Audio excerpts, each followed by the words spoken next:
Cool. How are we all doing, JSConf? My name is Peter Aitken. Today I'm going to be speaking about deliberate, direct, positive action. So during the day, I work at Litmus, where we build something called the Email Creative Platform. My day job involves looking after a team. We build the app with JavaScript, Rails, in an agile fashion, and we all work remotely. Currently, we're hiring. If you would like to, if this sounds interesting, please catch me later. Previously, I spent many years organizing Scotland CSS and Scotland JS. And now I focus my community efforts on something called Global Diversity CFPD, which is going to be the focus of our talk today, and what I learned through putting this together. So just to give you an idea of what that is, on a single day, we host a load of workshops all around the world with the sole aim of supporting and encouraging people from underrepresented, marginalized groups and putting together their first tech conference proposal. The aim thereby being that if more people from these groups apply, then you will see more people coming from different backgrounds, with different experiences and different perspectives, and sharing that on stages like this. So I want to introduce some definitions here, because I get a whole lot of questions around two of the terms in the title of the event name. First up, diversity. What we're talking about here is something that is contextually dependent on your location in the world. And, excuse me, it's usually easier to describe who diversity doesn't apply to. And so in the Western part of the world, the people that make up the majority of the workforce, the privileged group, as I would describe them, are the cis, white, hetero, able-bodied men, like myself. And pretty much if all of those things, cis, white, hetero, able-bodied man, if there's any of those that don't apply to an individual, usually diversity refers to that individual.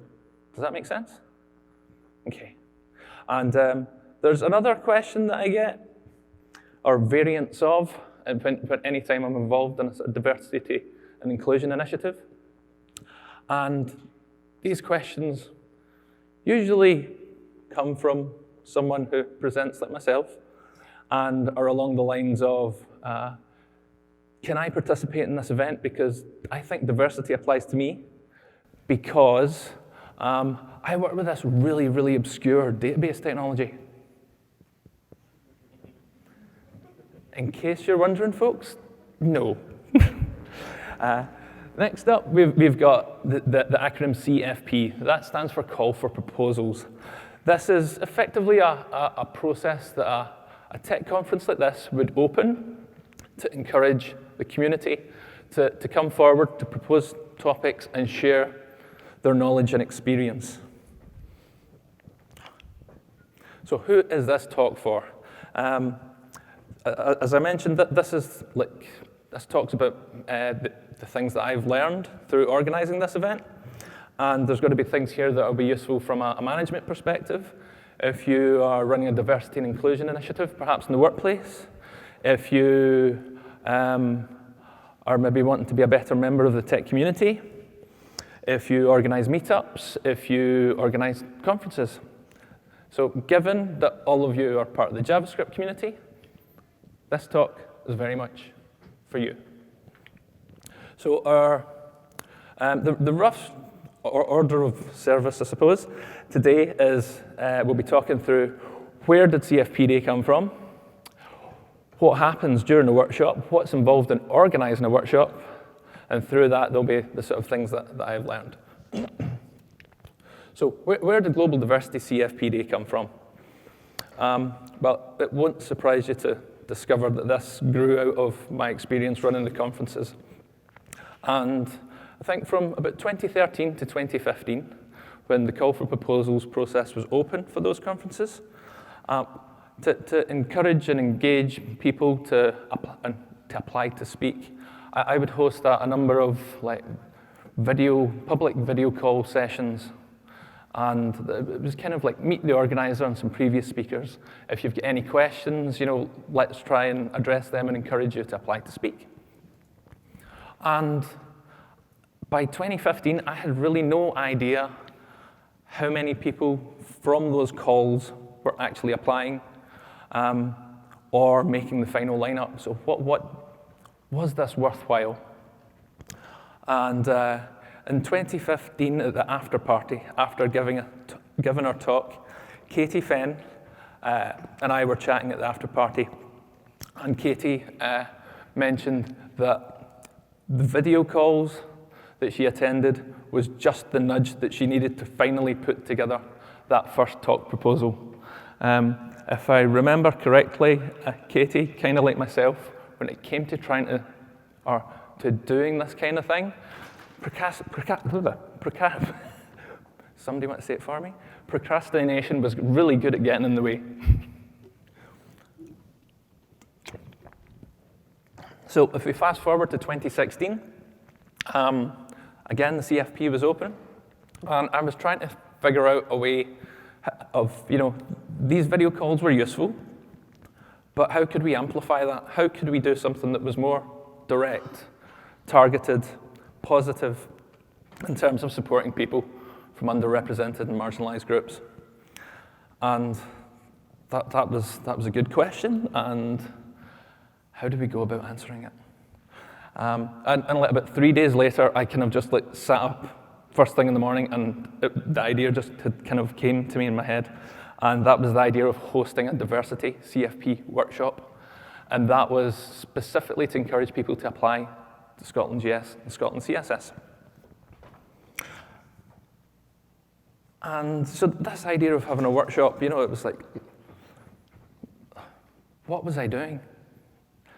I already, I've got a full-time job. I've got a family to look after and, tend to and spend time with. We had 2 dogs that were running wild. I was organizing 2 conferences. Let's run a workshop here, in like a couple of weeks' time. And then I sort of started chatting to people. For instance, Katie, who said, as soon as I shared this idea, Katie said, "Can I run one in Sheffield?" I was chatting to a friend in Dublin, and it was, "Oh, we'll run one too."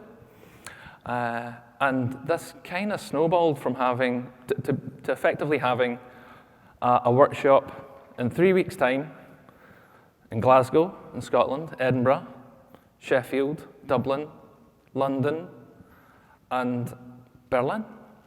I did literally get in touch with Robin from Berlin JS, thinking, everybody has just kept saying yes, just for a laugh. What do you think if we got some like this to happen in Berlin? And Robin said, yes. So running those workshops, I think there was about 60 people attended, and it had a massive impact on the diversity of applicants to the conferences to speak. And in terms of the lineup, particularly for Scotland JS, it had a massive, massive impact.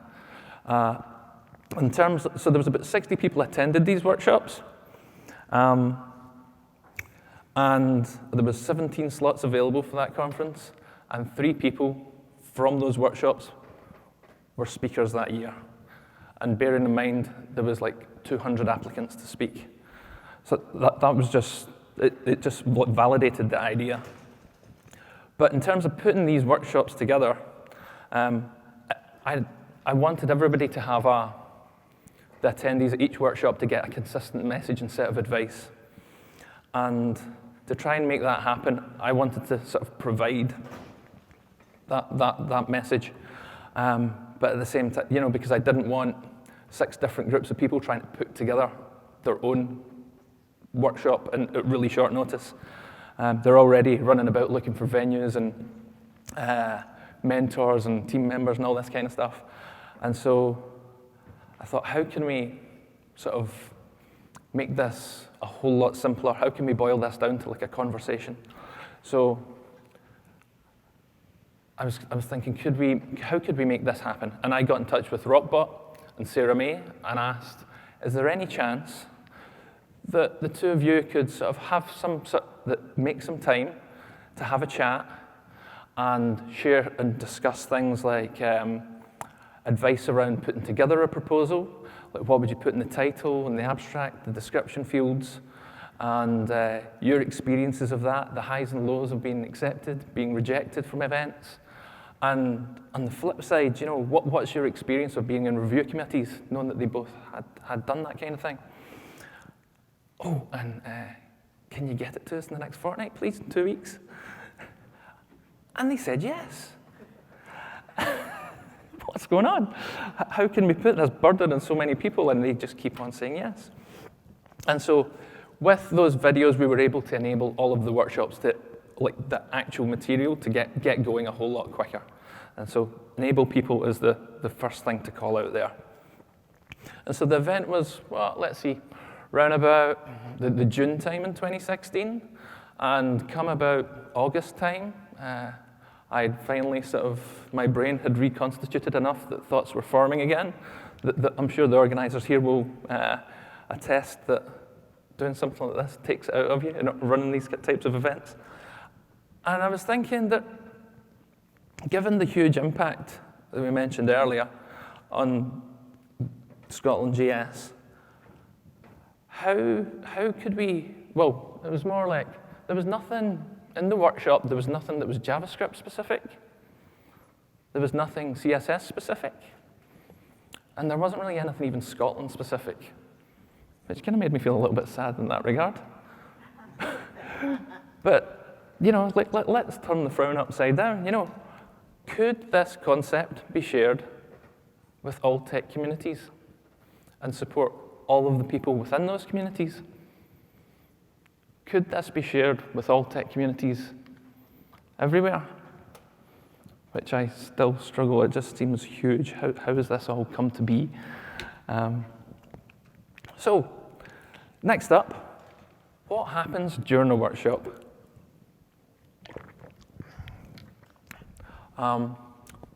If you come along to attend a workshop, there's a whole host of people that are keen to egg you on and make this happen for you. I've already mentioned Raquel and Sarah with giving you CFP advice. Danielle will introduce you or help you in crafting your biography. Saron will help you put together your perfect tech talk. Melinda will introduce you to the art of slide design. And Jess will take you through a whole host of things that are going to happen on the day of your talk and how to handle them and some tips around that kind of stuff. And so in amongst that, the mentors in the workshop will be working with you to help identify exactly what it is that you should be proposing a talk about. And you know, later on, there'll be the opportunity to actually start writing that proposal. And ideally, we'll all have prizes if you get that applied to an actual event by the end of the day, which might be a bit of a challenge and a stretch. Okay, and so did anybody see Rebus Talk on Monday? Woohoo! Reba was talking about bullying, teenagers being bullied, and the assumptions that her team had made around trying to support the teenagers. And through talking to the teenagers, they were able to sort of disprove some of those assumptions and get a whole load of better ideas. So this totally ties up with my experience at this point. To talk to people, you don't have all the answers. And in this situation, or in this example, where is it? There we go. Danielle, in the top right there, is the CEO of Women Talk Design, and they host a whole series of workshops related to encouraging women to be speaking and trying to elevate and promote them. So we have very, very similar goals. And we were having a chat, and Danielle was rapid fire going through all these things that they have basically in their back pocket, and to try and see where the holes were in the CFPD curriculum. Is there anything that we could add? And when it comes to applying to speak, there's two things that you'll need to put together. One being your proposal, another one being your biography. And Peter had completely forgotten about the biography bit. And that's why Danielle stepped in and put that workshop activity together. Yeah. So given what you've heard about these workshops, if this is something that you feel might be of interest, you might like to dip your toe in the water, there's no commitment necessary. We will be running CFPD in 2020 in January, February time. And we've got some advice from Ramon, from his talk as well. Just go for it. Next up, what's involved in organizing a workshop? So the first thing that you need to know before you dive in, that this event worldwide is 100% free of charge. We want to ensure that no attendee has to go through any sort of financial barrier that may stop them from participating. These are exactly the type of people we're aiming to support. And also, nobody gains financially in terms of the workshop organizers, the team members, myself. Nobody financially gains from this event. So what are the actual things that you need to do to be in terms of being an organizer? And this is the sort of list of things that you need to do from a sort of logistical perspective. You need to find a venue. In terms of finding someone to pay for catering, that's kind of optional, but it's really nice if you can take care of that and make that happen. Because it's going to keep everybody together in terms of the event during lunch, that sort of thing. Next up, you need to build an awesome team who share our values and mission. You need to promote your workshop.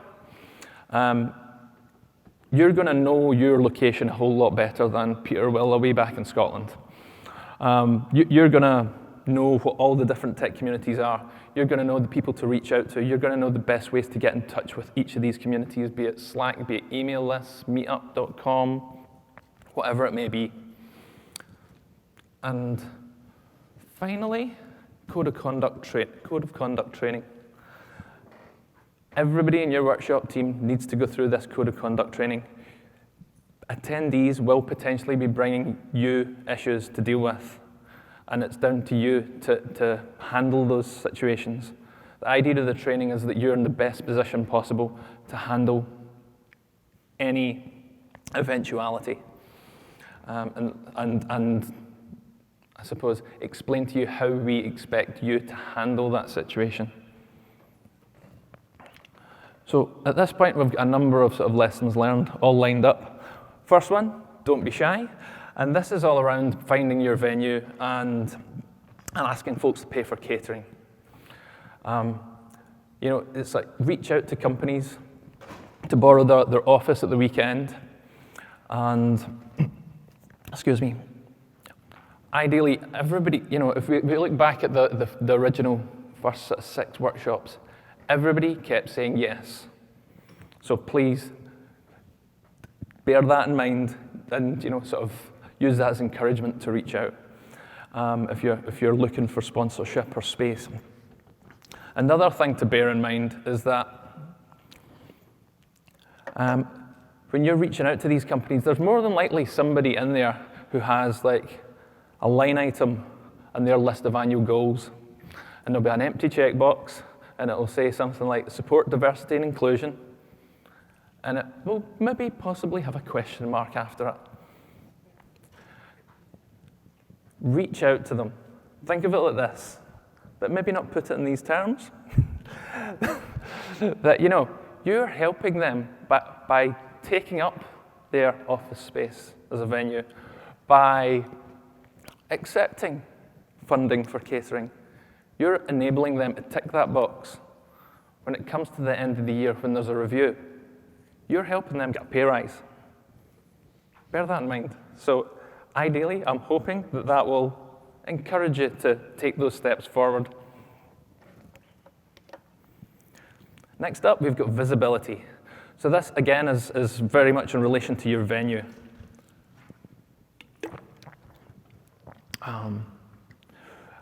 Once you've found a venue and you're going to add all the details to the website, there's quite a few questions in the access information section. There's about 35 questions in there. And we're covering things like, does your venue support or have gender-neutral bathrooms? Does it have a nursing room? Is there a quiet room? Is there parking nearby? Is it well lit? There's quite a lot, so I'll hold off just there. But the idea is that we're sharing the information about what your venue has available. Ideally, if it's in an office, it's going to be quite accessible. I doubt that it's going to support all the things that we've got questions about. But the whole purpose here is to convey to the potential attendees what is available and supported so that they can look at this and decide, does this venue support my access requirements?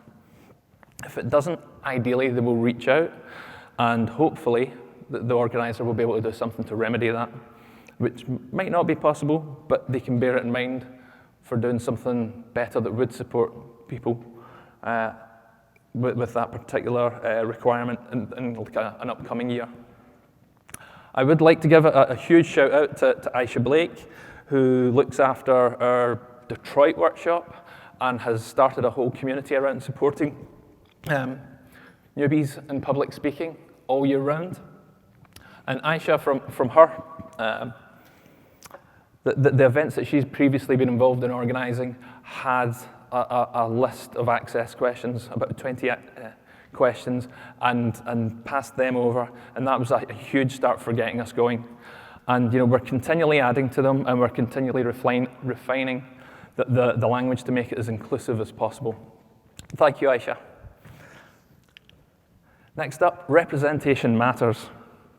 So this feels like something that shouldn't need called out to organisers, because really this is what the whole event's about. We want to have more people from different backgrounds on the tech stage.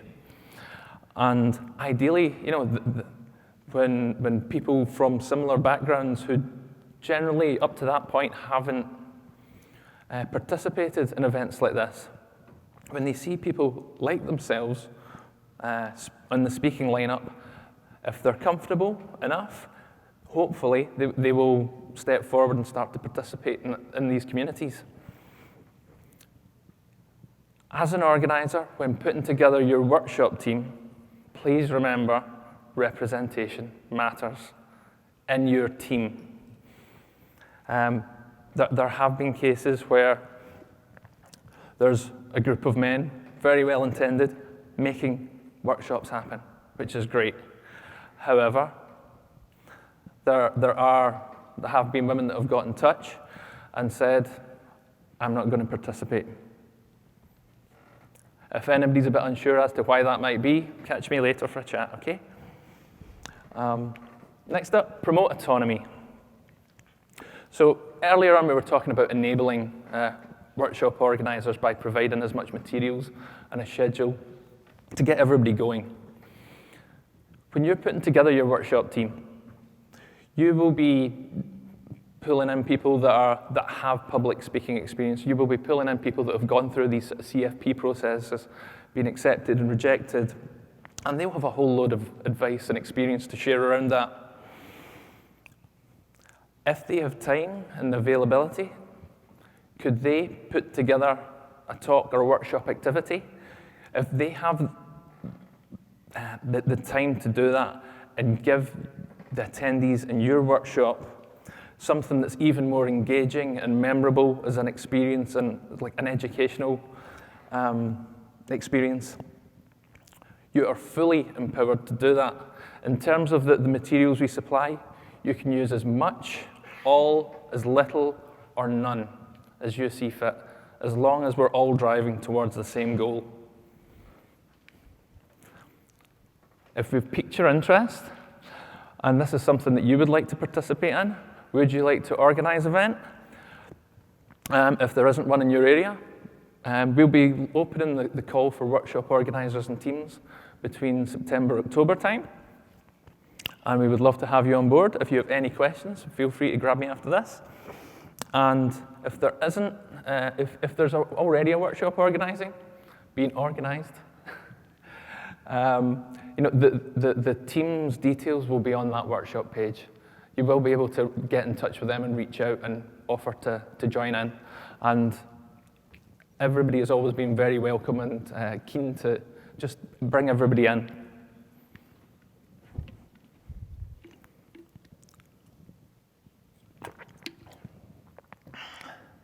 Code of conduct. Let's see.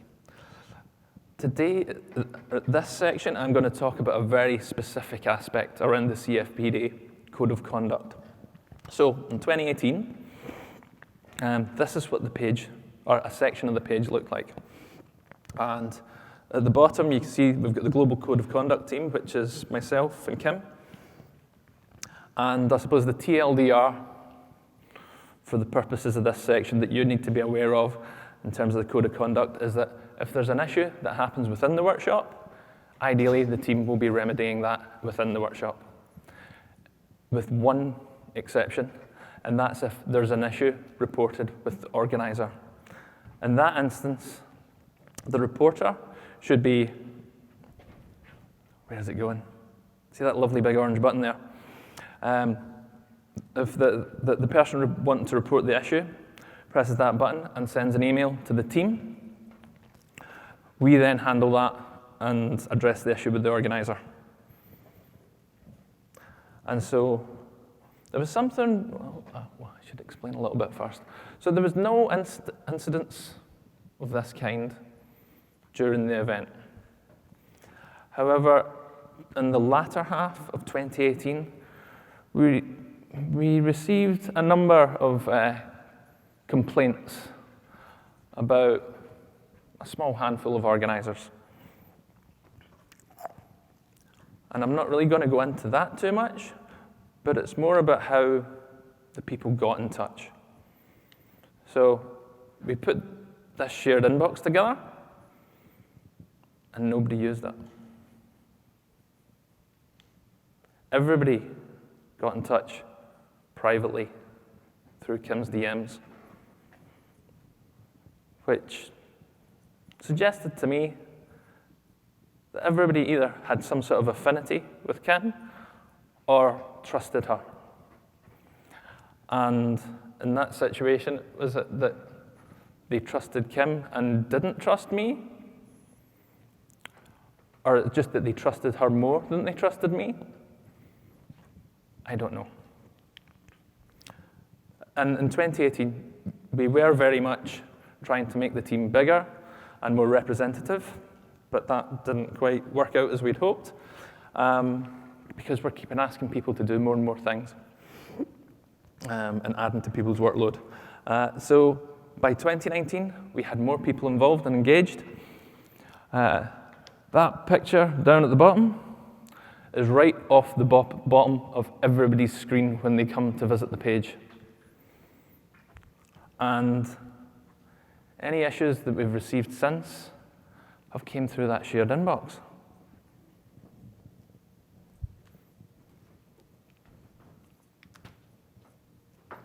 So the thing that I would call out there is that as a cis, white, hetero, able-bodied man, the most marginalized in our communities may not trust me.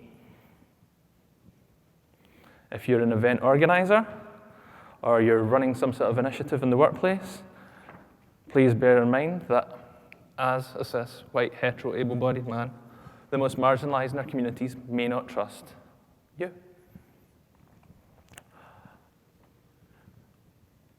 We hear the term people from underrepresented and marginalized groups a lot. These two things go hand in hand, but what's the difference? White women are underrepresented in tech. They're not marginalized. People of color, particularly women of color, are marginalized. Members of the trans community are marginalized. With that in mind, as a cis, white, hetero, able-bodied person, the most marginalized in our communities may not trust you.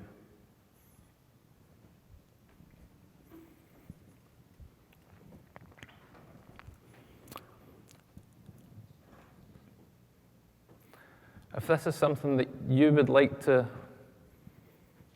learn more about, I would recommend following Kim Creighton.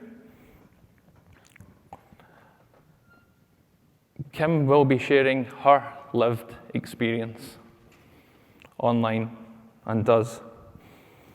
And I would highly if anything I have said in the last few minutes has made you perhaps uncomfortable, I would suggest just sitting with that rather than having perhaps an emotional or defensive reaction to that, and just try and figure out why. And so Kim shares her perspective and continually makes everybody aware that she will be making you feel uncomfortable by, I suppose, sharing her experience as a black woman. I would also like to point you to Julian's talk from Monday. I thought that was an amazing talk, introducing us to a whole load of scenarios and terminology that we might not have been aware of. If you haven't seen Julian's talk, please catch the video. And so bearing all of this in mind, there are people who have raised issues and sent them into our shared Global Code of Conduct email account. If I wind back just a little bit. What if there's people that haven't got in touch because that picture's on there? We want to support the most marginalized in our communities because we know that they are actively harmed every day in big and small ways, intentionally and not. And for that reason, I am going to be stepping out of this team to let the people who have similar lived experiences to the people we are aiming to support handle those. And ideally, just by trying to be transparent and list all the people there, if I am in any way proven to be a barrier to that, I'm going to step out of that.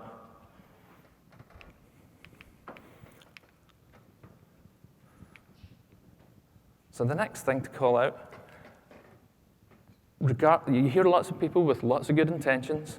There's people writing lots of blog posts about diversity, inclusion, be it in the community, be it in the workplace or companies. That's lovely. But for change to happen, there needs to be action. If there is no action, good intentions and talk, it just really doesn't count for anything.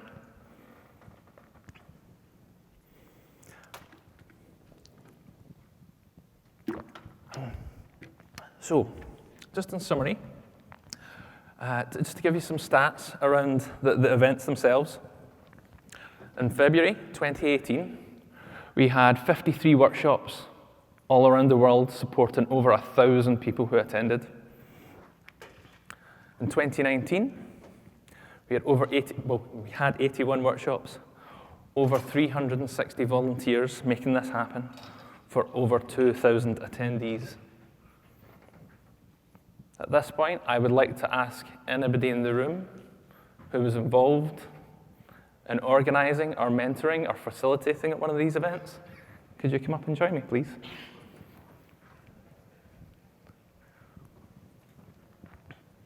Come on, Ramon. And while folks are making their way here, I'd like to introduce you to our Boston workshop this year. This is the folks from our workshop in Nablus and Palestine, Glasgow, Scotland, and a very enthusiastic bunch in Johannesburg in South Africa. Oops. At this point, could you please give all of these people a huge, huge round of applause for making this happen? I cannot thank you all enough.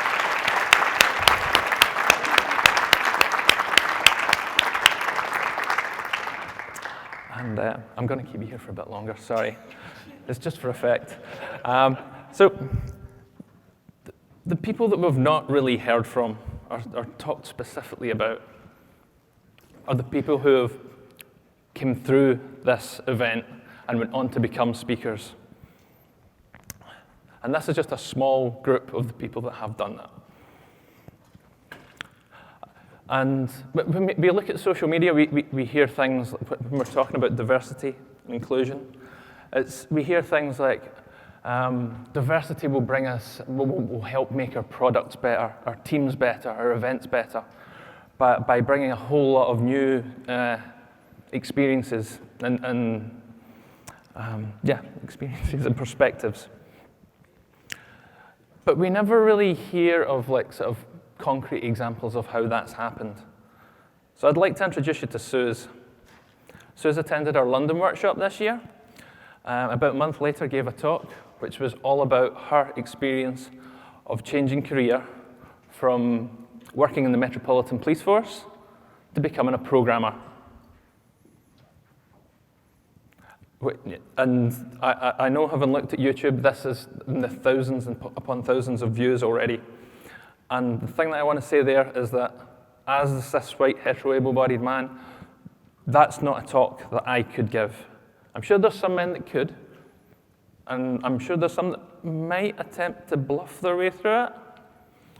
But if that's the case, let's see how you might feel about Benedict's talk. So Benedict's up in the top right here, and she attended our Oslo workshop. Benedict's talk's all about her side project, which is a web-based, privacy-first period tracker. This is something that I am in no way qualified to talk about. I'm not even I could not attempt to, ignorance, abound.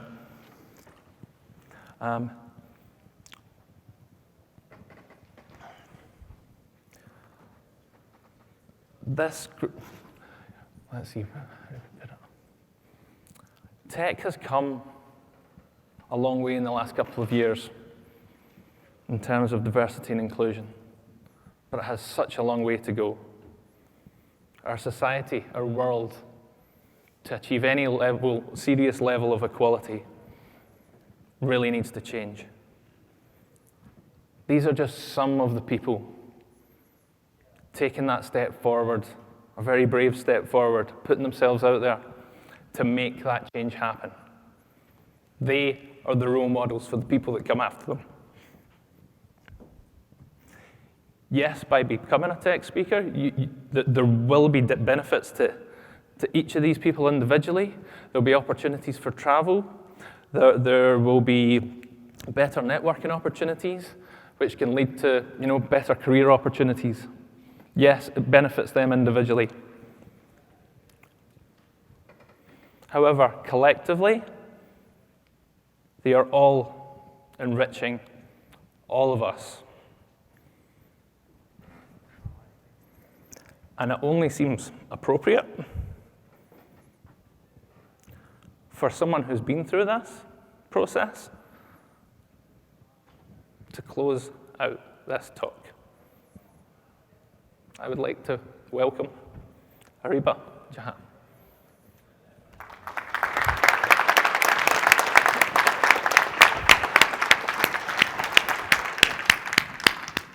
Hi. I think some of you might have seen me here yesterday. So as an immigrant woman of color with a disability who switched careers from biomechanical engineering to product and tech, there's not a lot of rooms where I could just walk in and automatically feel a sense of belonging. But I did at Global CFP Day, When I first became interested or curious about speaking, there weren't many resources available that easily walk through how did people figure this out?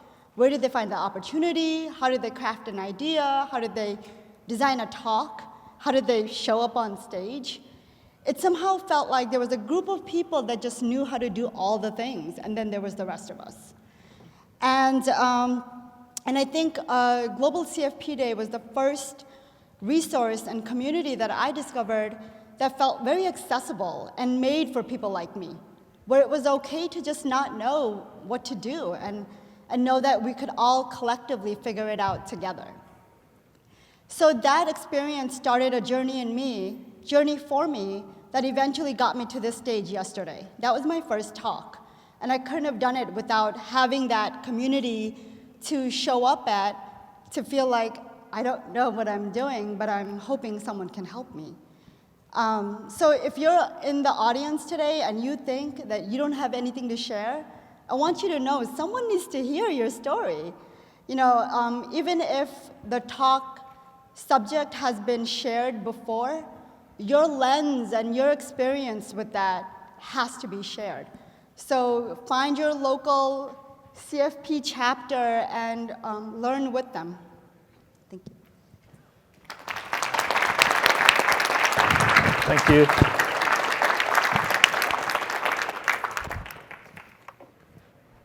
Thank you all. Cheers.